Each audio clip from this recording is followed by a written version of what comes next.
Sophie Till, welcome to Inside the Taubman Approach. Hi, nice to be here. Sophie, how did you come to the Taubman work? So through Ron Stabinsky, who studied with Edna for many, many years, Ron had a really serious injury. About the time I came, shortly after I moved actually over to the US from the UK, he damaged his left thumb. And we were living in Massachusetts. I was doing a master's degree, and Ron drove 8 hours to show us that he could actually drop onto a finger. This was so exciting to him. I mean, meant nothing to us. We thought, why is he driving 8 hours to show us this? But he kept talking about this work that he was doing, and I kept hearing about Edna. And I was just intrigued by it. And then at some point, many years later, actually, I went to a lesson with him. I happened to be in New York. We were playing Beethoven sonatas, and I said, can I come? So we went together, and I asked Edna a question. And, she gave me a little crumb, but that crumb in my world was massive. I think she probably just said, put your forearm behind your hand. I brought up a passage I couldn't play, and I could play it immediately. And I just said, can I come back next week? And that was it. I started going every single week. I think in that moment, it was a magical moment. I didn't know there was an approach. I didn't know there was an institute. I just knew there was Edna. And it was the first time something had made sense, despite having really high-level training, from the age of 9. I went to the Royal College of Music when I was 9. And this was the first piece of information that was like, that feels right. So I was really intrigued. And the fact that she said yes, that a violinist could come back the next week and have a lesson was amazing. And then I was blown away by a number of things, the sort of recognition inside the body immediately of what felt very logical. I was also blown away by the language, the clarity of the language. I'd never come across that before anywhere or since. And I think just there was this glimmer right at really from the beginning of, it's interesting to reflect back on it because first of all, I didn't know how hard it would be to do this. And I didn't have any intention of doing with it what I've done.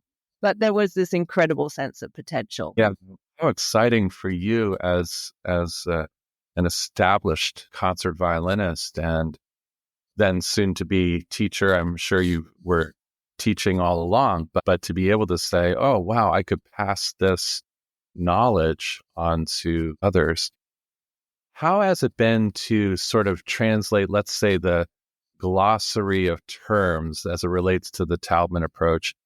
Is it different? Is it the language when you speak about the violin? You talked about basic alignment there with the arm being behind the hand as a unit, but could you talk to us a little bit maybe about the terms that you use as it pertains to the violin? I think that's been a really interesting process because obviously I learned from the piano. And one of the challenges was locating the information onto the geography of my instrument and locating it within the history of our pedagogy, which is not different. It's actually very similar to the piano, but one still has to find one's way in that world. Sure. And then the process after that of realizing that this isn't the most accessible way for other people, on string instruments, that we do have to have a slightly different language to enable people to access it. So, we have 4 axes of movement for the left arm, which are the 4 fundamental ways in which that left arm has to move to remain aligned in all directions. That's before we put in rotation. We talk about mapping, which for us is how we employ those 4 axes of movement to basically map out where the arm has to fundamentally go to reach notes in a passage or in a piece. With rotation, we don't talk about left and right because it doesn't feel left and right to us because of the relationship of the arm to the string. So we have different notation for it, and we talk about rotating thumb side and pinky side. We still have doubles and singles, but that's what it looks like to us when your head's here and your arms over there. Right, sure. And those are probably the most obvious things. The leap language is the same. Grouping is the same. We don't talk about dropping fingers because it makes everyone hang off the fingerboard, but we talk about standing fingers. Interesting. Okay. Yeah. So these are the sort of small things that have had to emerge. And actually, in and out for us it's a different movement, but it's the same effect on the strings. It takes you into the strings and out from the strings, but it's a different dimension for us in the forearm. That is fantastic. It's so interesting as a former viola player in another life, Okay. hearing some really interesting applications here. Now, does that relate those kinds of foundational aspects, four axes, etc.? Does that apply to, let's say, the cello, double bass, guitar, sort of a board instrument? Okay, it does. Wow. Yeah. And actually, I think what has been really, fun, intellectually fun, stimulating musically is, we work with people on all instruments. We see a lot of guitar players, very high rate of injury amongst guitar players of all styles.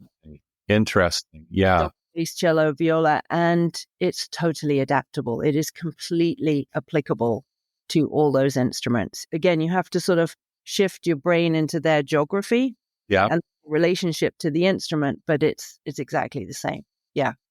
That's amazing. Now, what kinds of injuries do you see? We see, as pianists, repetitive stress injuries, carpal tunnel, sometimes cysts, sometimes ganglion, cysts and different things. We see, in sort of the severe injuries, clenched fists, can't move it open, that kind of thing. What kinds of injuries do you see in the string area primarily? We see all of those. Interestingly, and have worked with all of those. One of my team, Nora Crone, had dystonia, and Yes, indeed. therefore she has actually done a lot of work in that area. So we have a particularly high rate of people with focal dystonia on different instruments actually coming to see us.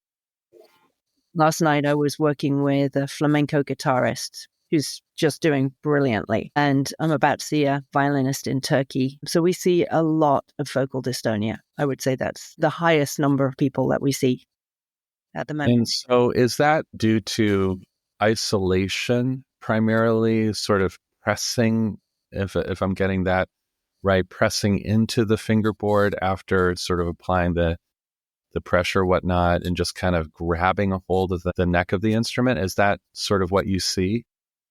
Yeah, the fascinating thing about dystonia, obviously, it's a neurological disorder. And so there's a tremendous amount of really interesting research on it. There are many different contributing factors to dystonia as opposed to carpal tunnel. Or some of the pain-related injuries that we would expect to see, including psychosocial issues, often trauma.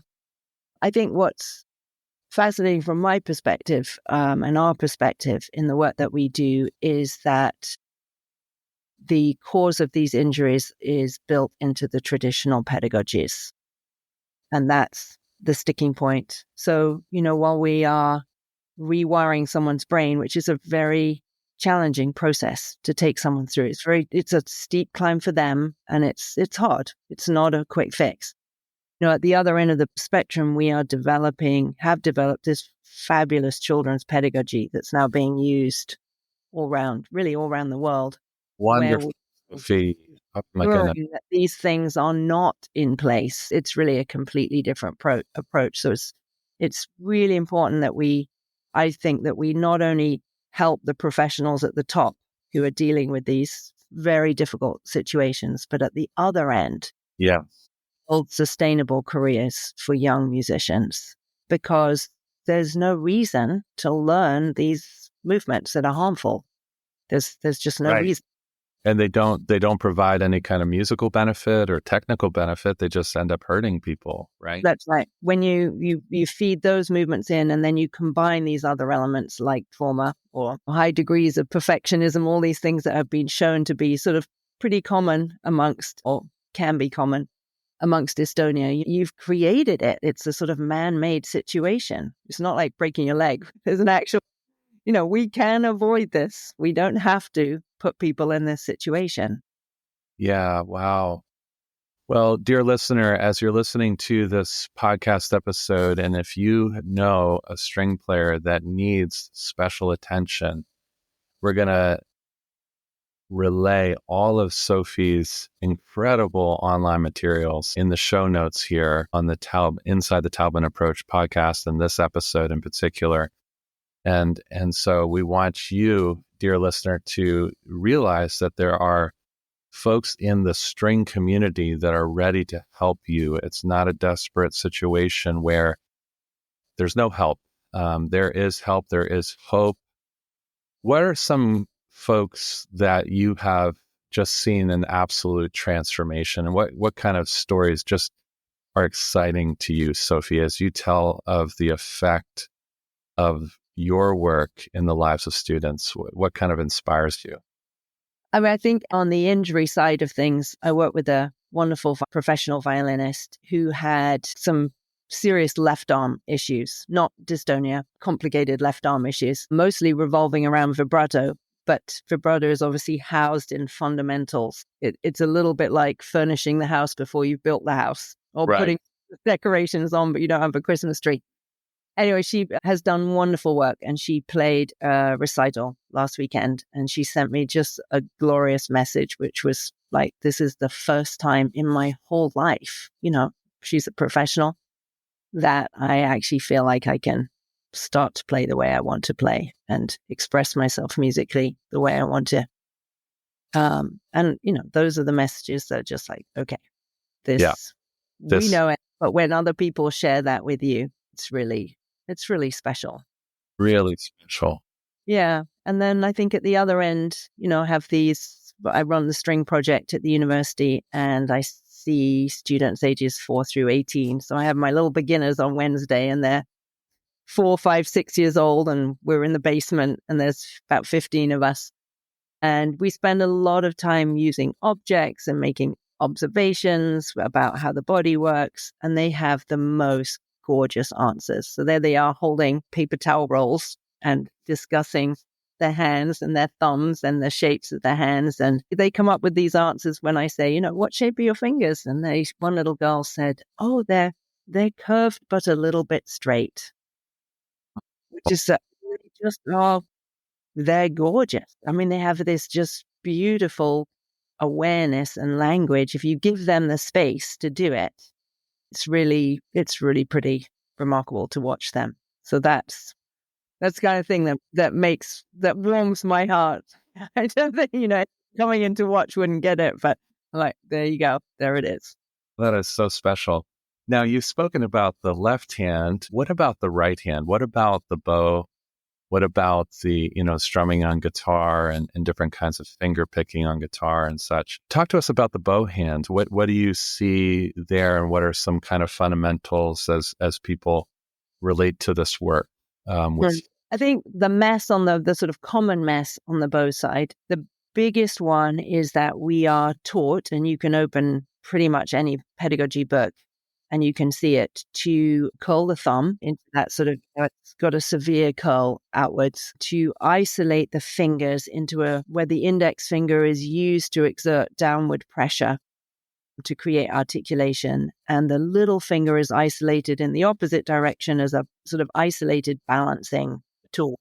Right. The famous bunny ears is how it's often described. I know the listeners can't see that, but picture your pinky finger and your index finger going in opposite directions. And then a lot of very, what I call florid movements to change the direction of the bow. So that's an absolute cocktail mix of horrible, disastrous 5 main causes of pain and injury. I mean, it's just like everything in it. Yeah, like sort of going on in there. So that's what we see, but it's actually incredibly simple.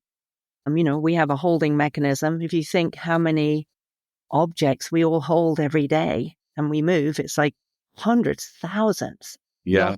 And just brilliant. Like, we don't even think about it. We pick them up, we move them, they're different shapes, temperatures. We do very complex things with them. I mean, we're not making music, but we are holding and moving stuff all day. So, understanding that holding mechanism from the finger, hand, and forearm unit, and what we talk a lot about, that opposable thumb relationship that we're designed with, and then understanding the sort of fundamental moving mechanism, across the strings. And it is actually very simple. Also interesting is that, this issue, I know comes up on the piano, this issue of weight comes up all the time. Yeah. We're taught to hang off the strings and hang off the bow. And I think the number of times we grow up hearing, or even in the profession, you hear the conductor saying, dig in, which is Right. Yeah. sort of make my toenails want to fall off. Or even conductors, telling young players when it's short strokes, off the string strokes, oh, just do that from your wrist. Just flap your wrist around. So the messages are pretty strong about what harmful things to be using. But we talk a lot about friction equation, in which when we understand how to move, we actually understand the elements in the tools themselves. We've got stick, and we're talking about the bow here, stick tension, which is actually highly sophisticated. Right. It's amazing. Yeah, it's amazing. Like the design of that tool is phenomenal in terms of how the weight is distributed in relationship to the tension, right? It's not the same. We've got the surface area of hair, which is a fabulous tool. And then we've got this incredible trampoline variety from the strings themselves. So when we understand how to move and we recognize this friction equation from the tools, if you put the tools in the right place, you get the right effect. You don't have to do anything. And that's so different from, digging in, hanging on, using the index finger, all these really complicated things. It's like, we know how to move, put the tools in the right place.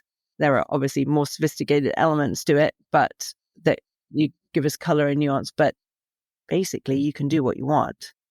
That's amazing. So you use sort of that gravitational, natural gravity without, using sort of dual muscular movement or push and pull kind of things happening that cause injury. Right. That's fascinating. Absolutely. Yeah. Yeah. It's amazing how complicated we've made it in our tradition. Yeah. And how exquisitely simple it actually is. And I'm always fascinated by this, and always somehow we feel that complicated music should be complicated to play. But the brilliance of this information and the sophistication of it is that it makes it simple to play. And therefore, we can express the music. The complexity of the music has to come out of the simplicity of the moving. And I think in our training, somehow, you see Paganini and you think, well, I must make it complicated. Not actually, the brilliance of this is you got to make it really simple. Simple. So that you can execute it with what you want. And I don't think we have figured that out yet. Yeah. Well, it's so fascinating that, that's what we're experiencing, I think, in the piano pedagogy world, is that the Taubman approach is getting more notoriety as many people, thousands of people, are being helped. And we're seeing the results. You can't deny these incredible results of either people recovering and being healed from serious injury that otherwise could not have been solved, or just folks realizing their fullest potential as a musical artist. And it sounds like that's happening in the violin world as well. Yeah. Yeah, it absolutely is. That's so exciting. So in terms of how has this work been received, maybe as folks come along and hear of this work, hear of your work with students, how has this been received? Has there been any kind of doubt or pushback, so to speak, in sort of explaining what you're doing? I mean, I think I've learned, I remember watching Edna do this in early days, which was incredibly helpful. I'm very careful how I present it in different situations. Yeah, right. For example, last Easter, I went and worked with the National Children's Orchestra in the UK. So if I'm in that situation, obviously you've got a team of really wonderful teachers and you've got a entire orchestra playing all instruments of children. They were 12-year-olds. I'll just go for, I won't talk about it as an approach. I'll be very minimal with language, but I'll go for something they can feel immediately. Yes. That's always how I do things. I don't think it's necessary for people to know there's this vast, what I call library of knowledge and library of information. It's necessary for someone to really feel something experientially in their body. And if they just take that one thing, like finding their sit bones while they're sitting in an orchestra as 12-year-olds, that's fine. If they're then curious and then, start asking questions, then you can go from there. But when we recognize something in ourselves, there's no argument. If you try and present an approach, then there's an argument. Yeah, right. And, also having learned this from Edna, if someone says, well, I do it this way, my answer to them, well, if you feel great, great. Keep doing what you're doing. Right. I don't have any problem with that. Like, this is not for you if you're having a good time and you're getting what you want. But, come back if you can't. Right. Exactly. No, that's such wise advice for many of us, maybe like myself, who has been involved in the work for a shorter amount of time, 2 years or whatnot. And we have a zealousness about it, and we want to make sure that everybody knows how amazing this work is. And that is really, really wise in terms of giving people an experiential piece of the knowledge, right? See the results right away. Yeah. And then leave it alone, sort of thing. I love that. That is so good. And dear listener, take heart this advice as you are experiencing this work. That's fantastic. What are some of your dreams for the future and bringing the Taubman approach to the string area, to your incredible discipline? I mean, you are an established artist, performing artist, and now teacher, have come across this work and have advanced this work to thousands of students who play string instruments. What's your dream for the future? I think, when I think about what Edna taught me, obviously this phenomenal information, but a lot more than that. It was sort of how to be creative and imaginative with the information, but also that there is almost like a social duty to develop the information. Yeah. And that was really, so I felt that very strongly. I always do actually, but when we created the Till project, and I have this wonderful team we're actually 6 people. We've got 4 on the pedagogy side, children's pedagogy side, and 4 on our main sort of co-founder team, and 2 of us are on both. And I think my vision for it is I'm passionate about the injury side of things, and we get better and better at helping people. We get faster at it. We do through experience, and that's wonderful. But at the other end, it is essential to develop a pedagogical system for young players that means they stand a chance of not seeing these injuries at all. It doesn't make any sense to me to be brilliant at solving injuries and not to be absolutely passionate about teaching children a completely different way. Mm-hmm. And what's different in the string world is that we do a lot of group teaching. We have these wonderful Systema programs. So we have string projects. We have now, one of my team lives in Liverpool, works in Liverpool in Harmony program. Their entire team of teachers, they teach hundreds of children in the city every week, are all doing this stuff. How exciting is that? I wish I could share a video. Someone who's on our pedagogy certificate team teaches up in Scotland. They have this, it's actually a remarkable program. It's called Big Noise. And it is all over Scotland, thousands of children. And she shared her teaching video. And there she is. She's in a cafeteria. She's got 45 like 8, 9-year-olds. I mean, like move over Jane Fonda if you saw singing and dancing, and the entire song is finger, hand, and forearm unit. The entire song. These children are moving their bodies, singing about the finger, hand, forearm unit. Then they pick up their violins and the song continues and the finger, hand, forearm unit goes to the violin. And this is what's going on now in the string world. And it's fantastic. I mean, we have groups of children, so we can do this stuff with large groups of kids. And it's fun. It requires enormous amounts of energy. And we have some remarkable teachers working with this. But I wish Dorothy Taubman could see that. I mean, she took a sneak view up in Scotland into that cafeteria of all these children, like bopping around, singing finger, hand, and forearm. As I'm sure Edna listens to this episode, she is just going to be absolutely delighted. I mean, to see this go so far, this work really around the world. It's amazing. And my point always to our team of teachers is it doesn't matter if they don't become professional musicians. If you and that child an amazing experience in their body with that instrument and through music and doing this, that's worth everything. If that's the only thing that happens, that's golden. We've done it. You've changed life. You changed a life. Yeah, doesn't matter what happens, beyond that. It's what happens in that moment. That is fantastic. How can people find out more about your work? We'll include these links in the show notes, of course, but just could you just share with us about how to get in touch with you?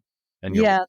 Sure. The best website for information and videos is the Till Project, and it's www.tillproject.com. That's the best place to get hold of us. Our email's on there too, and I reply to those. So yeah, reach out. All questions welcome. There's actually a question form on there, right on the website. So if anyone has a question, you just type it in. This is fantastic. Sophie, thank you so much for joining us on Inside the Taubman Approach. I feel like we could keep talking and we'll have you back on the podcast because I want to hear more about this incredible work that you've brought the Taubman Approach, founded on movements related to the piano, and you've brought it into the string world through Edna's incredible pedagogy. And we're all so grateful for her. My goodness. But thank you so much for joining us today. Well, thanks for having me. It's really fun to talk about it.